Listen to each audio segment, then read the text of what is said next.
네, 이 언어의 장벽이 창세기 앞부분이 끝날 때쯤 등장하는 사건에서 발생하죠. 바벨론 사건에서 그 여파가 지금까지 온 세계에 아직까지 미치고 있는데, 사도행전 2장에 가면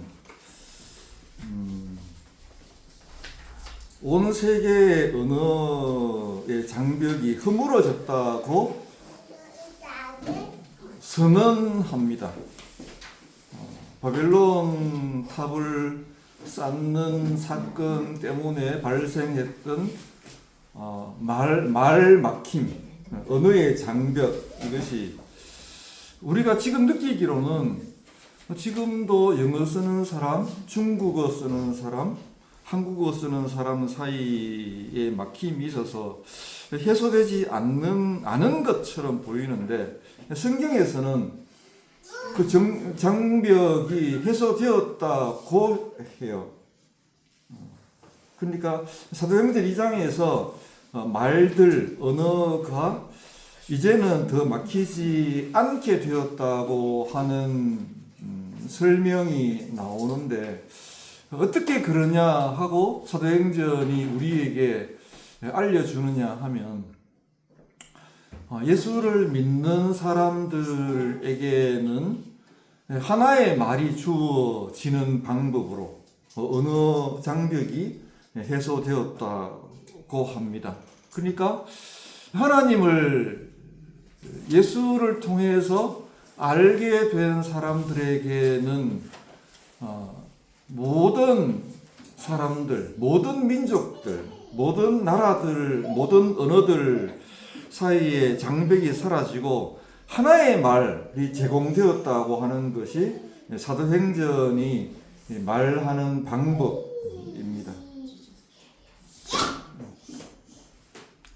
그러니까 영어를 쓰는 사람도 예수라는 말을 쓰고, 중국어를 쓰는 사람들도 복음이라고 하는 언어를 사용하고, 한국어를 사용하는 사람들도 성경의 언어, 복음의 언어를 이해함으로써 모든 언어가 통일되었다고 하는 것이 사도행전이 우리에게 알려주는 언어 장벽의 해소의 길이었거든요. 현상적으로는 지금도 우리가 영어 따로 쓰고, 한국어 따로 쓰고, 중국어 따로 쓰고 등등 하지만, 성경은 조금 다르게 말을 하면서 언어 문제가 예수 안에서 해결되었다고 하는 거죠. 이것이 우리가 말 문제의 해법을 찾는 기독교인의 길입니다.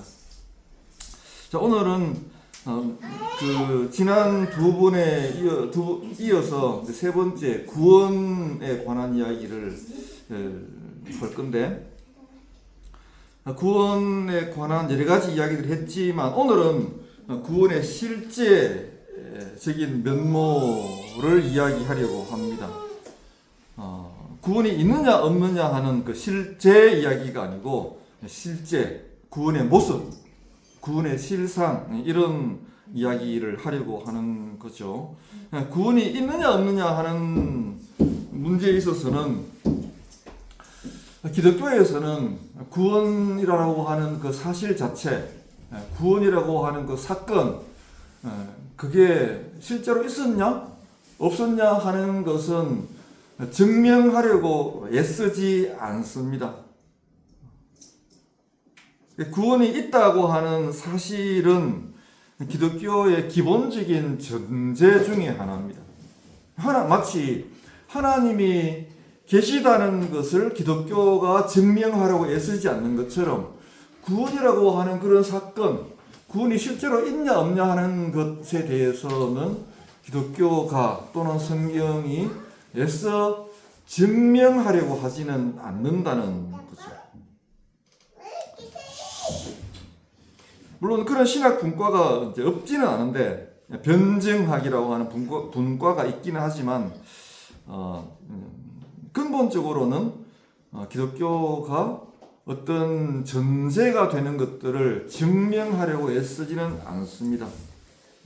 다만 하나님이 계시다는 것 또는 구원이 있다는 것 그런 것들을 증명하지는 않고 그것을 선언하고 선포하고 설명하고 그런 것이 기독교의 방법입니다.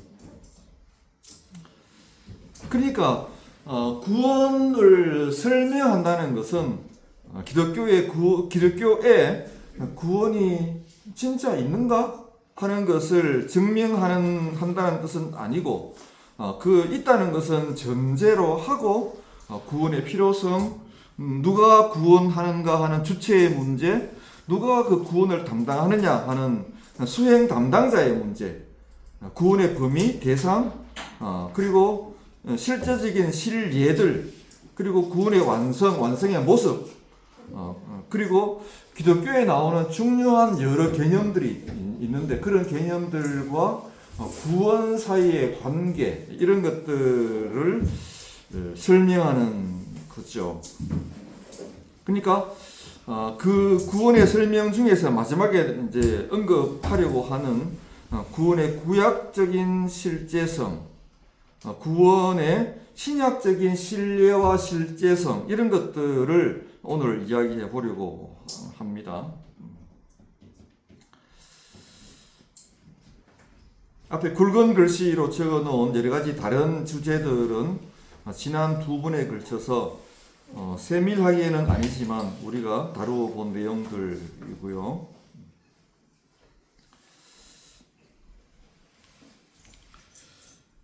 실제성이라고 하는 건 실제로 어떤 모습이냐, 구원이 어떤 모습인지, 어떤 의미인지, 어떤 효용성이 있는지 하는 것인데 우리가 놓치지 말아야 하는 중요한 포인트가 있습니다.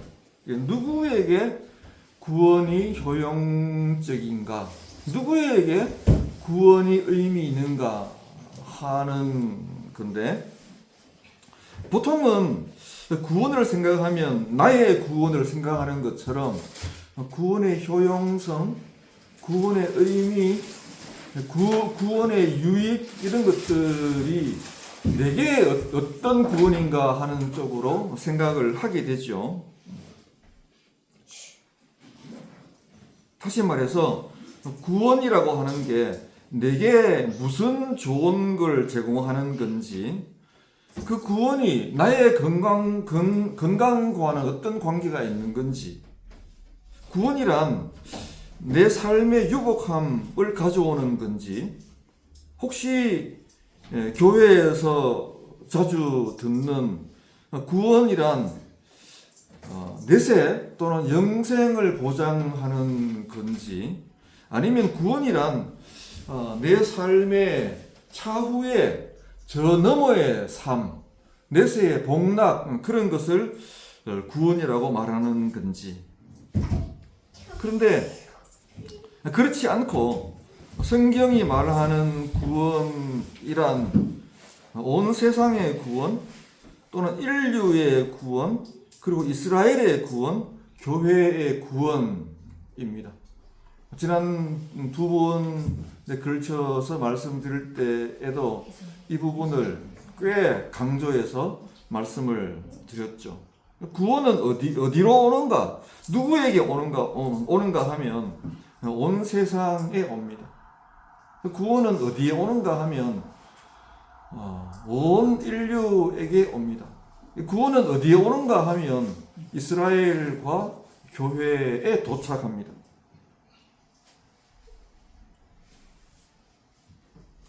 하나님은 온 세상과 온 인류와 그리고 온 이스라엘과 온 교회를 창조하시죠. 창조하신다는 말과 구원하신다는 말은 낱말만 다르지 뜻은 같은 말입니다.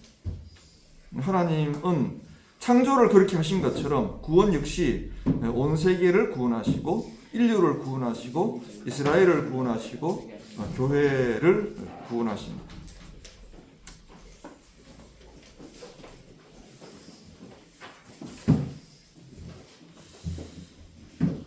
나의 구원이 아주 관심의 주 관심사이긴 한데, 나는 교회에 속해 있다는 것을 항상 잘 생각을 해야 합니다. 그리고 나는 인류의 일원이라는 것을 잘 기억해야 하고, 그리고 나는 온 세상에 속해 있다는 것을 또한 잘 기억해야 합니다. 나의 구원은 공동체와 따로 있는 건 아니고, 인류 공동체, 교회 공동체, 온 세상, 온 세계의 일부분이라는 것을 염두에 두고 이 공동체라고 하는 관로 안에서 생각하는 것이 기독교에서 생각하는 생각의 길입니다. 그러므로 요즘이라고 해야 할지 현대라고 해야 할지 아주 긴 기독교 역사 가운데에서 너무나 오랫동안 개인화된 사유화된 기독교를 말해 온 것은 기독교로서는 꽤 슬픈 비극적인 일인 거죠. 다행히도 최근에 들어서 기독교에 아주 좋은 반성의 모습이 드러나고 있는데, 하나는 성경을 두 가지로 요약할 수 있는데, 하나는 성경을 성경 있는 듯 그대로 읽고 받아들이자고 하는 참 좋은 그런 경향으로 진입해 들어와 있고, 또 하나는 개인적인 기독교가 아니고 기독교의 본질로서의 공동체성으로 돌아가는 일들 쪽으로 반성이 일어났다고 하는 이 두 가지 좋은 반성이 현대 기독교에 있어서 아주 좋은 모습이라고 할 수 있습니다. 참 다행한 일이기도 합니다. 그러나 그럼에도 불구하고 아직까지 많은 기독교인들과 교회에서는 기독교를 아주 개인적으로만 생각을 하죠. 나의 구원은 어떤 모습인가? 나는 어떤 복을 받게 될까? 나는 영생을 얻었는가? 너 개인은 구원의 확신이 있는가? 이런 질문들만 교회 안에 아직까지는 가득한 모습이어서 좀 안타까운 그런 부분입니다. 이스라엘은 또는 교회는 창조 또는 구원의 아주 대표적인 모습입니다. 그리고 하나님의 구원, 하나님의 창조가 굳이 많이 설명하지 않아도 처음부터 그 창세기에 나오는 창조부터 창세기에 나오는 아담의 반역 이후의 구원부터 아주 처음에 창조와 구원 이야기에서부터 기독교의 공동체성, 기독교 교회 성경의 공동체성이 현저하기는 하지만 그런 것들을 아주 두드러지게 보여주는 장면이 가족이라든지 또는 민족 공동체라든지 그런 것입니다. 그 중에 대표적인 것이 바로 이스라엘이라고 하는 민족 공동체이죠. 이게 교회란 말을 쓴다면 구약 시대의 교회 그렇게 말할 수 있습니다.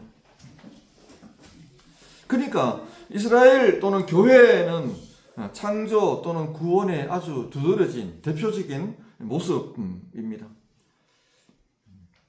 아브라함을 대할 때 아브라함이 개인 아브라함이 아니라 아브라함 속에 이스라엘 전체가 포함되어 있기 때문에 아브라함 개인으로서만 말해서는 안 되고, 아브라함을 말할 때에는 이스라엘 전체를 말하는 것처럼 해야 되는 것처럼 이스라엘의 구원은 온 세계의 구원이 되는 거죠.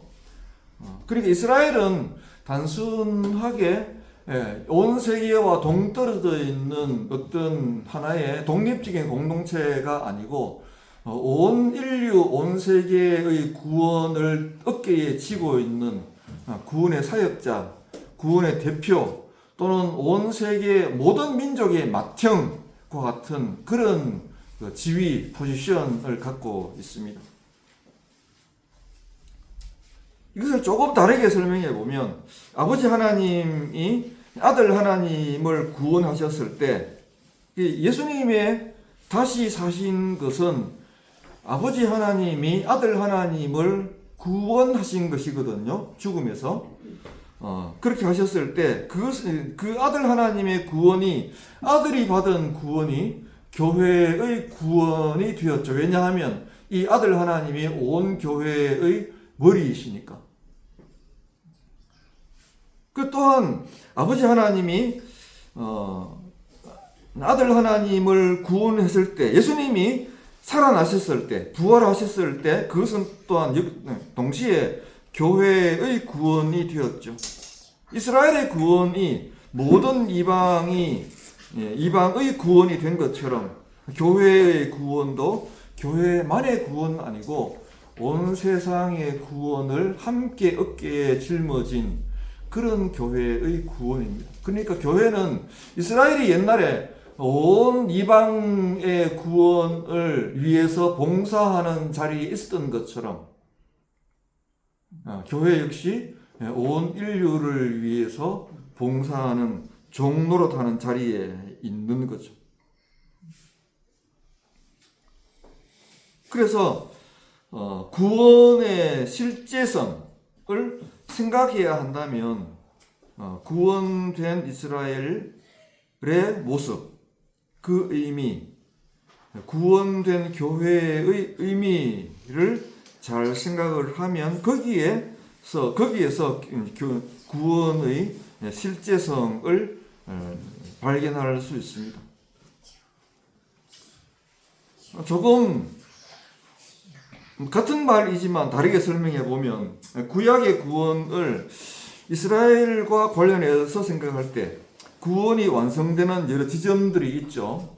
구약의 구원은 하나의 지점만을 들어서 설명할 수 있는 건 아니고 구약 성경 전체에 걸쳐서 하나님의 구원이 설명되고 하나님의 구원이 보여지고 하나님의 구원이 선포되고 하나님의 구원이 실현되고 그렇게 진행됩니다.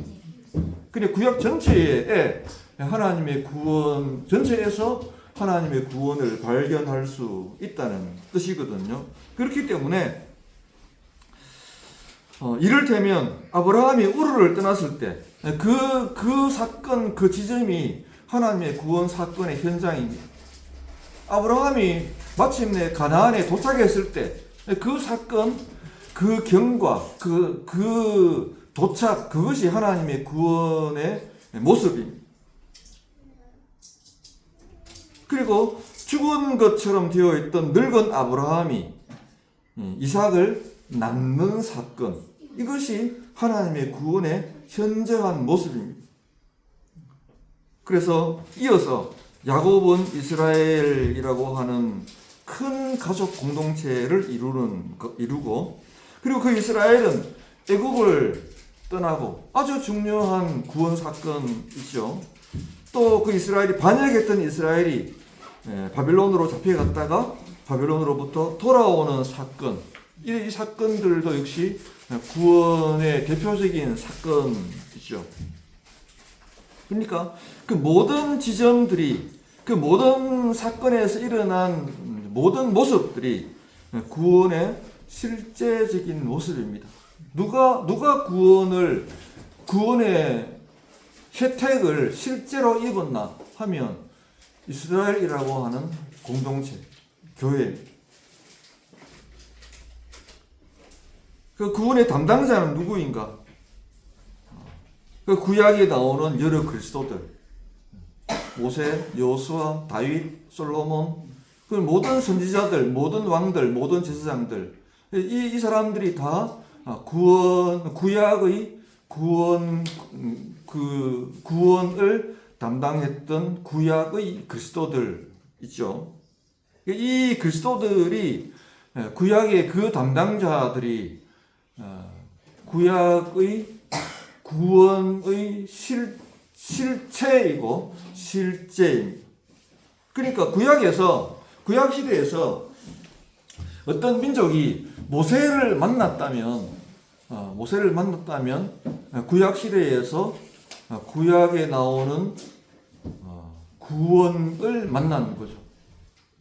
그러니까 힘든 어떤 사람들, 어떤 백성이 예를 들면 사울 왕 치하에서 힘들어하던 백성이 참된 왕 다윗을 만났다면 구원의 실제적인 모습을 만난 거죠. 그러니까 다윗 왕이 구약 시대의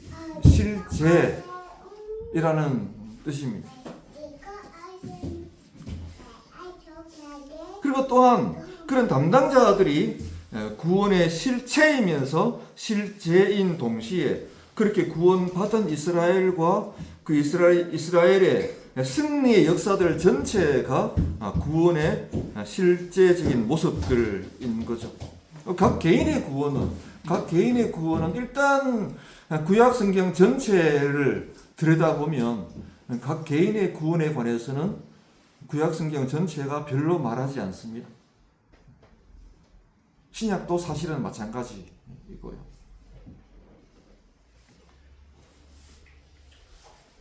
그래서 신약의 구원도 마찬가지인데 아들 하나님은 공동체 하나님의 뜻을 위해서 성육하시고 예수님이 오심, 예수님이 나타나심, 예수님이 짠 하고 현현하심, 이게 가장 강력하고 크고 인상적인 구원 사건인 거죠.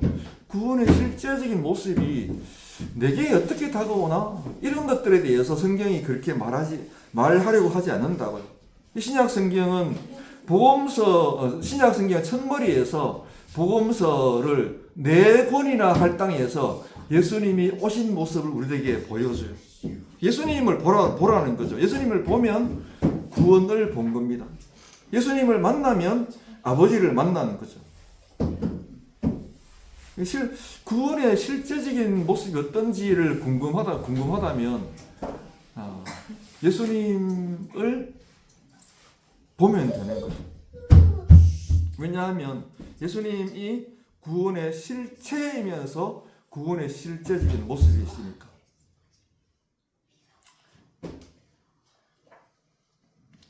예수님은 그렇게 성육하시고 이 성육하신 아들 하나님 예수님은 자기 허리에서 교회를 낳으시죠. 마치 어머니가 아들을 낳는 것처럼.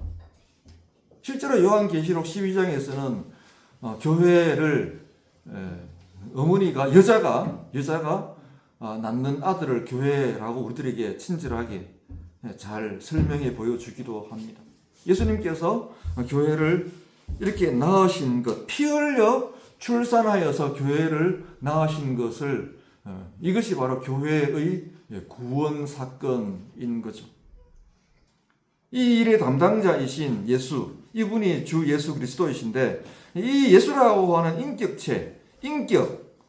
인격체 자체가 이 모습이 이 예수가 구원의 실체이고 실제입니다. 우리는 자주 개인적으로 하나님의 큰 구원을 아주 실감나게 실감하고 싶지만 실제로 성경이 우리들에게 제시해주는 구원의 모습은 예수를 보여주는 거죠. 예수를. 그래서 예수를 만나는 게 구원을 만나는 것이고 예수를 얻는다면 구원을 얻는 겁니다. 예수님께서도 말씀하셨죠. 나를 너희에게 준다.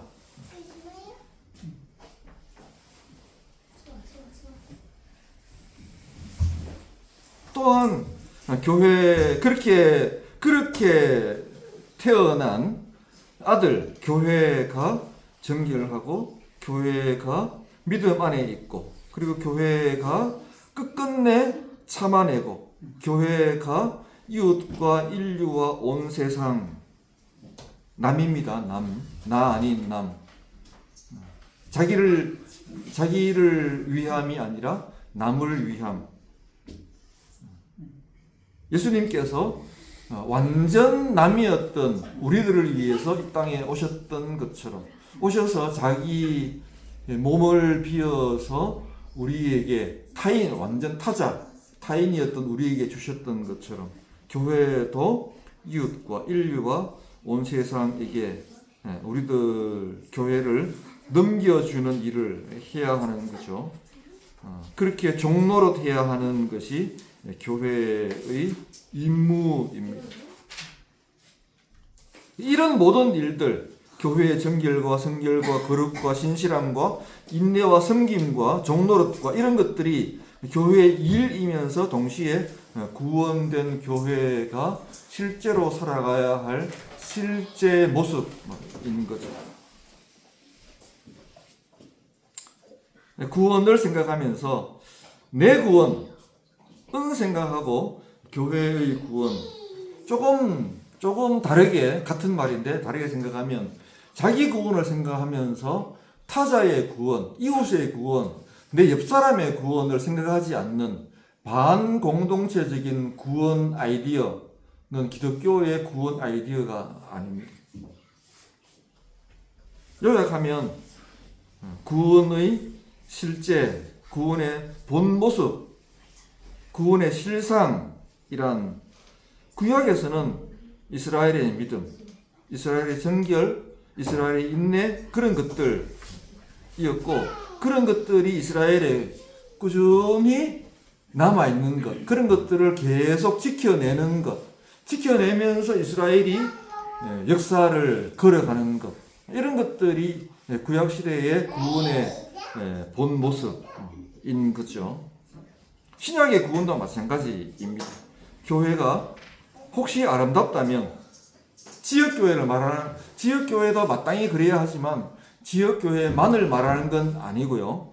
예수님께서 머리가 되시면서 몸으로 불러 모으신 모든 교회, 우리가 사도신경을 암송할 때마다 고백하는 그 문구에 나오는 공교회, Holy Catholic Church, 그 교회를 말하는 겁니다. 그 혹시 교회가 아름답다면, 그리고 또 그 공교회가 온 세상에 나타나 있는 모습인 지역교회, 지금 우리가 다니고 있는 교회 다니가 혹시 아름답다면, 혹시 건강하다면 우리 교회는 구원을 실제로 받아 있고 누리는 그런 교회인 거죠. 그 교회의 아름다움과 이 건강, 교회의 건강은 기독론적으로는 예수님 중심으로 생각을 하자면 아들 하나님이 자기를 비워서 자기를 교회에 건네주신 덕택이고, 교회를 중심으로 설명을 해보자면 모든 구성원들이, 모든 교회 교인들이, 모든 성도들이 나보다 남을 낮게 여기는 자기 부인 덕택이죠. 그러니까 내가 받는 구원이 다른 사람이 받는 구원보다 더 좋았으면 좋겠다고 생각하는 것은 기독교가 생각하는 구원의 방식이 아니라는 거죠. 혹시 구원을 들어서 표현을 한다면 내가 받는 구원보다 내 옆사람이, 내 이웃이 받는 구원이 더 좋았으면 좋겠다. 좀 말이 어색합니다만 그렇습니다. 우리가 흔히 잘못 상상하는 것처럼 구원의 실체란, 구원의 실제적인 모습이란 빛나는 내 모습이 아니고 빛나는 교회, 빛나는 주님의 영광, 그런 것이죠. 여기까지 말씀드리고 혹시 질문 있으면 하시면 제가 미력 하나만 대답하겠습니다.